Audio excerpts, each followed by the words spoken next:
Booker prize जो कि अभी हाल ही में दिया गया। तो अंतरराष्ट्रीय बुकर प्राइज 2024, इसके बारे में अगर बात करें तो इस बार के जो विजेता रहे वो जेनी एरनबैक जो कि जर्मनी के रहने वाले हैं, ये विजेता रहे। इनकी जो पुस्तक है कैरोज, इस पुस्तक के लिए इन्हें अंतरराष्ट्रीय बुकर पुरस्कार प्रदान किया गया। इस पुस्तक का जो अनुवाद किया वो माइकल हॉफमैन ने इसका अनुवाद किया।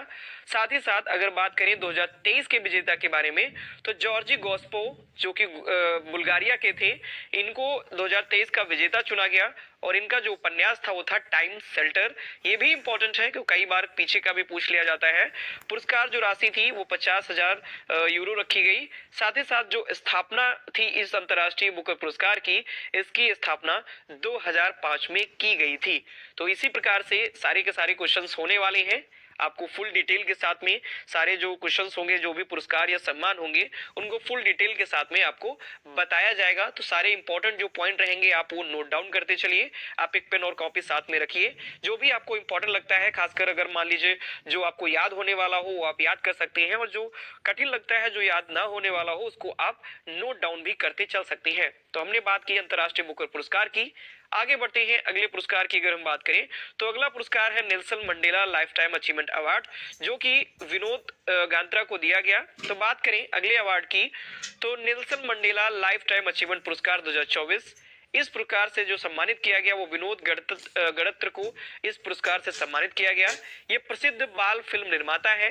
इनके सम्मान का जो कारण है, इन्होंने जो भी फिल्मों में योगदान दिया उस योगदान के लिए इन्हें इस पुरस्कार से सम्मानित किया गया। ये जो स्थान है वो दक्षिण अफ्रीका में सम्मानित किया गया है। साथ ही साथ अगर हम Nelson Mandela lifetime achievement पुरस्कार की बात करें तो इसकी स्थापना 2003 में की गई थी और इस पुरस्कार के जो पहले प्राप्तकर्ता थे वो थे दक्षिण अफ्रीका के राष्ट्रपति थोबो मबेकी। नेल्सन मंडेला आप सभी लोग जानते ही हैं, दक्षिण अफ्रीका के ये नेल्सन मंडेला थे। इन्हीं के नाम पर ही Nelson Mandela lifetime achievement पुरस्कार शुरू किया गया 2003 में। आगे बढ़ते हैं अगले पुरस्कार के बारे में बात करें अगर तो अगला पुरस्कार है विश्व हिंदी सम्मान। तो विश्व हिंदी सम्मान से किसे सम्मानित किया गया, इसके बारे में अगर हम डिटेल में बात करें तो 12वां विश्व हिंदी सम्मान इस बार उषा ठाकुर जी को दिया गया। इनको इस सम्मान से सम्मानित किया गया। इस पुरस्कार का आयोजन नेपाल में भारतीय दूतावास के द्वारा आयोजित हिंदी संवाद कार्यक्रम में ये जो पुरस्कार है ये दिया गया। पुरस्कार की जो राशि है वो 1 लाख रुपए रही और इसका जो पहला पुरस्कार है वो 1996 में दिया गया था। बढ़ते हैं अगले पुरस्कार की तरफ। अगला जो पुरस्कार है वो है लता दीनानाथ मंगेशकर अवार्ड, जो कि इस बार अमिताभ बच्चन जी को मिला हुआ है। तो इसके बारे में हम डिटेल से अगर हम बात करें तो लता मंगेशकर या लता दीनानाथ मंगेशकर पुरस्कार 2024 इस बार अमिताभ बच्चन जी को और साथ ही साथ रणदीप हुड्डा को भी ये जो पुरस्कार है वो दिया गया। ये जो पुरस्कार है इसका पहला जो पुरस्कार 2022 में प्रधानमंत्री नरेंद्र मोदी जी को दिया गया था। 2023 यानी इससे पहले के जो विजेता रहे वो आशा भोसले जी इस पुरस्कार से विजेता रहे और इसकी जो स्थापना है 1990 में की गई थी। इस बार जो ये पुरस्कार दिया गया इसलिए काफी ज्यादा इंपॉर्टेंट है, अमिताभ बच्चन जी को ये पुरस्कार दिया गया। साथ ही साथ रणदीप हुड्डा जी को भी इससे सम्मानित किया गया है। बढ़ते हैं हम अपने अगले अवार्ड की तरफ। अगला अवार्ड है व्हीटली गोल्ड अवार्ड, जिसे हम ग्रीन ऑस्कर के नाम से जानते हैं। इसके बारे में अगर हम बात करें तो ग्रीन ऑस्कर यानी व्हीटली गोल्ड अवार्ड 2024 इस बार ये पुरस्कार ये जो अवार्ड है ये पूर्णिमा देवी वर्मन जो कि असम के वन्य जीव विज्ञानी हैं, इनको दिया गया। सम्मान का जो कारण है वो लुप्त प्राय हरगिला पक्षी के संरक्षण के लिए इन्होंने जो प्रयास किया इसके लिए इनको ये जो अवार्ड है वो दिया गया है। ये इस पुरस्कार को जो प्रदाता कौन है, देता कौन है, तो चेटी व्हीटली फंड फॉर नेचर जो कि लंदन की चैरिटी है, उनके द्वारा ये जो पुरस्कार है वो दिया जाता है। बात करें इस पुरस्कार की जो स्थापना है वो उस पुरस्कार की स्थापना 1994 में की गई थी और पुरस्कार राशि 40,000 यूरो प्रदान की जाती है। आगे बढ़ते हैं अगले पुरस्कार की तरफ। अगला पुरस्कार है प्रिट्जकर आर्किटेक्चर पुरस्कार 2024। ये भी इंपॉर्टेंट पुरस्कार है, बहुत बार एग्जाम्स में पूछा गया है। तो इस बार के जो विजेता रहे यानी ये जो पुरस्कार इस बार दिया गया प्रिट्जकर आर्किटेक्चर का, ये रकन यामामोटो को दिया गया। ये जापान के रहने वाले हैं, जापानी आर्किटेक्चर हैं। ये जो सम्मान है वो आर्किटेक्चर के क्षेत्र में दिया जाता है, इसीलिए इसको आर्किटेक्चर का नोबेल पुरस्कार भी कहा जाता है। इसकी जो राशि होती है वो 1 लाख अमेरिकी डॉलर की राशि होती है। इस पुरस्कार की जो स्थापना है वो 1979 में की गई थी। 2018 में भारतीय जो विजेता रहे वो रहे बाल कृष्ण दोषी। इनको 2018 में प्रिट्जकर आर्किटेक्चर पुरस्कार 2024 दिया गया था। जो पहले इस पुरस्कार के विजेता रहे वो रहे फिलिप। और आप यहाँ पर देख सकते हैं ये रकन यामामोटो है। आगे बढ़ेंगे अगले अवार्ड, नेक्स्ट अवार्ड की तरफ। अगला अवार्ड है एबल प्राइज। इसका अनाउंसमेंट भी किया गया, यानी कि ये पुरस्कार भी 2024 में दिया गया। इसके बारे में अगर हम डिटेल में बात करें एबल पुरस्कार के बारे में, तो एबल पुरस्कार 2024 के इस बार के जो विजेता रहे वो रहे मिशेल टेलाग्राउंड। ये फ्रांस के गणितज्ञ है। ये जो सम्मान है इसको गणित का नोबेल पुरस्कार भी कहा जाता है, क्योंकि एबल जो पुरस्कार है ये गणित के क्षेत्र में दिया जाने वाला सबसे बड़ा पुरस्कार है, इसीलिए इसको गणित का नोबेल पुरस्कार कहा जाता है। इस पुरस्कार की जो स्थापना है वो 2001 में नॉर्वे की जो गवर्नमेंट है उसके द्वारा की गई थी। पुरस्कार जो दिया जाता है वो 7.5 मिलियन नॉर्वेजियन क्रोनर जो राशि होती है, ये पुरस्कार राशि होती है। इस पुरस्कार के जो पहले विजेता रहे वो जीन पियरे सेर रहे, इस पुरस्कार के पहले विजेता। और इस बार 2024 में जो पुरस्कार है वो मिशेल टेलाग्राउंड को दिया गया। ये फ्रांस के गणितज्ञ हैं, आप यहाँ आर्टिकल में भी देख सकते हैं। बढ़ते हैं नेक्स्ट अवार्ड की तरफ, नेक्स्ट पुरस्कार की तरफ। अगला पुरस्कार है सरस्वती सम्मान, जो कि इस बार का 33वां सरस्वती सम्मान प्रदान किया गया।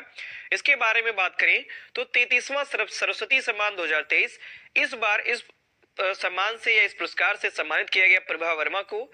इनकी जो पुस्तक है रद्र सात्विकम, इस पुस्तक के लिए इनको इस बार का सरस्वती सम्मान पुरस्कार दिया गया।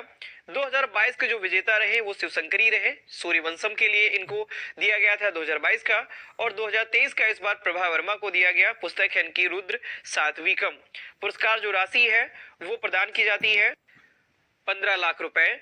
इस पुरस्कार की जो स्थापना है वो 1991 में के बिरला फाउंडेशन के द्वारा की गई थी। बहुत बार एग्जाम्स में पूछा गया है, बहुत इंपॉर्टेंट ये सम्मान है और इस बार प्रभा वर्मा को दिया गया है। आप यहाँ देख भी सकते हैं प्रभा वर्मा जी को, इनको इस सम्मान से सम्मानित किया गया है। आगे बढ़ते हैं अगले पॉइंट की तरफ, अगले पुरस्कार की तरफ। तो अगला पुरस्कार है असम वैभव सम्मान।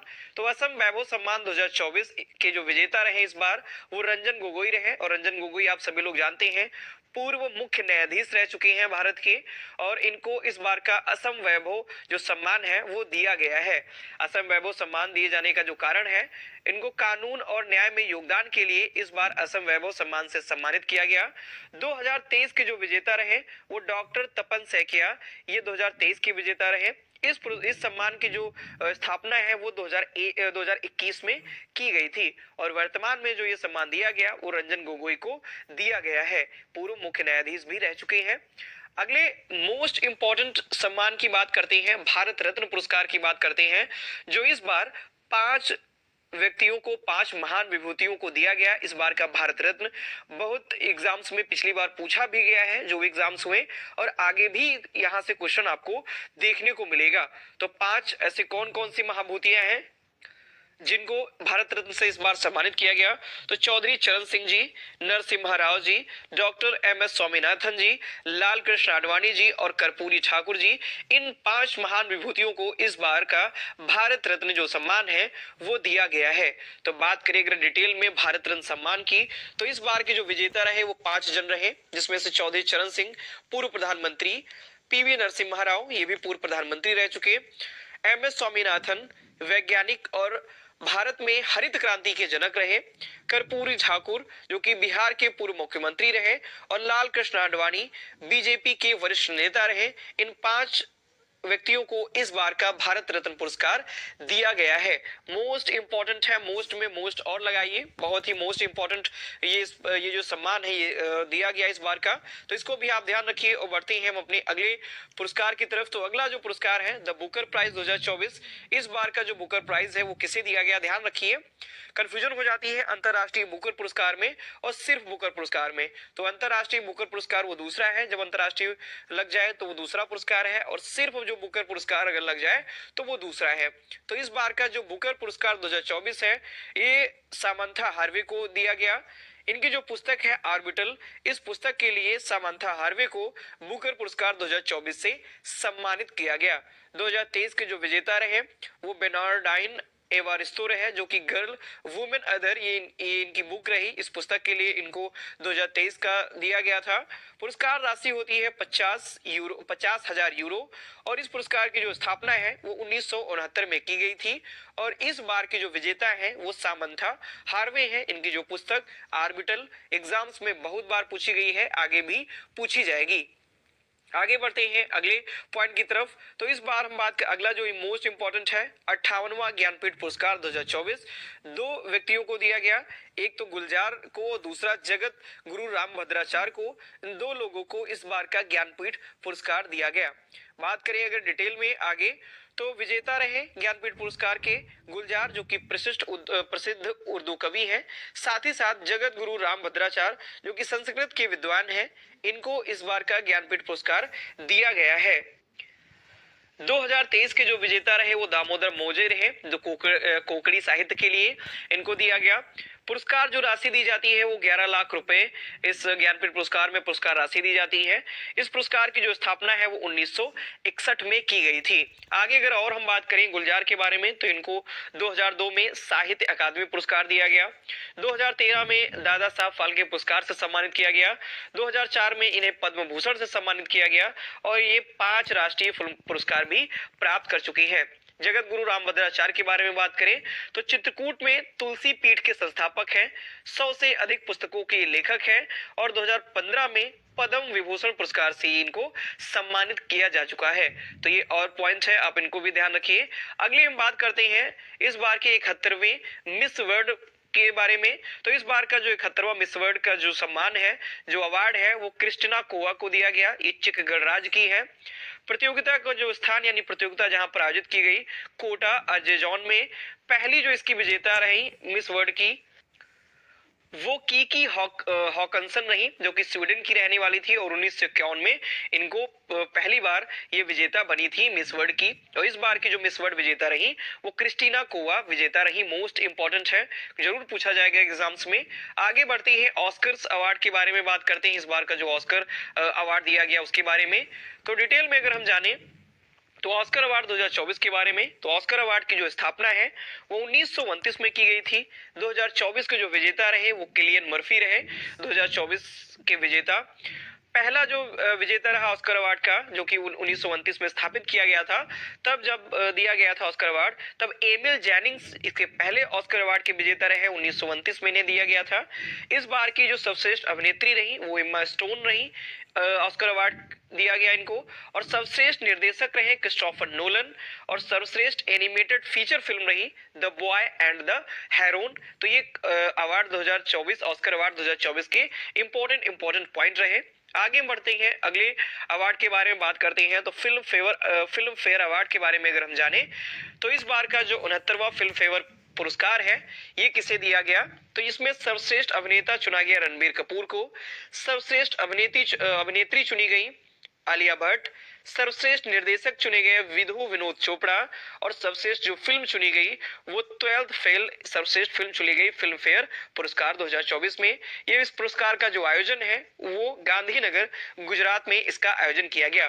तो ये सारे के सारे मोस्ट इंपॉर्टेंट पॉइंट हैं। सिर्फ और सिर्फ अगर फिल्म फेयर पुरस्कार से क्वेश्चन पूछे जाएंगे तो बस यही क्वेश्चन पूछे जाएंगे, इनसे बाहर कुछ भी नहीं आएगा। तो फिल्म फेयर पुरस्कार 2024 में सर्वश्रेष्ठ अभिनेता रणबीर कपूर, सर्वश्रेष्ठ अभिनेत्री आलिया भट्ट, सर्वश्रेष्ठ निर्देशक विधु विनोद चोपड़ा और फिल्म जो रही वो 12th फिल्म सर्वश्रेष्ठ फिल्म रही।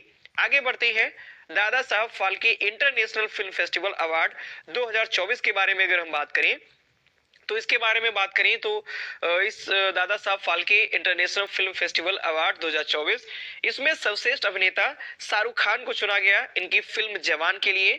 सर्वश्रेष्ठ अभिनेत्री चुनी गई रानी मुखर्जी, जो कि मिसेज चटर्जी नॉर्वे इनकी जो मूवी आई थी उसके लिए इनको चुना गया।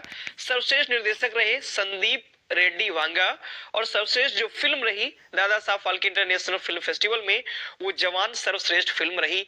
तो ये भी इंपॉर्टेंट है, बहुत ज्यादा इंपॉर्टेंट। तो आज हमने टॉपिक वाइज करंट अफेयर्स में जो पहला हमारा आज का टॉपिक था वो था पुरस्कार एवं सम्मान। हमने 2024 के जो भी मोस्ट इंपॉर्टेंट जो पुरस्कार और सम्मान थे उन सभी सम्मान और पुरस्कार को हमने यहाँ पर कवर किया हुआ है। अगर पूछा जाएगा तो इन्हीं में से आपको क्वेश्चन पूछा जाएगा इस वीडियो से। अगर कोई भी एग्जाम्स होता है तो 4 से 5 नंबर आपके मिलने ही मिलने वाले हैं। तो ये वीडियो आप बिल्कुल